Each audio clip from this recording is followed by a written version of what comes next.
Het jy geweet, meer as 8000 mense reg oor Suid-Afrika verdien vandag dollars van hulle foon af, soms terwyl hulle by die huis sit of in die shopping center is of selfs terwyl hulle werk, verdien hulle 'n tweede salaris in dollars bo-op hulle eerste salaris. Mamas wat by die huis sit met kinders wat nie inkomste het nie, pensionarisse, werkers, julle almal is welkom.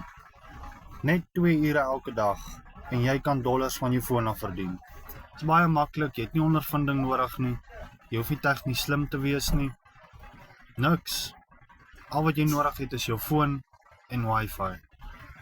Dis 'n stelsel wat vir jou 24/7 aan een hardloop en jy kan geld maak terwyl jy slaap.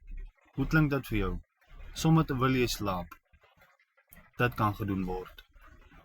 As jy bereid is om geld te maak en 'n verandering in jou gesin te bring, kom met info en ek help jou.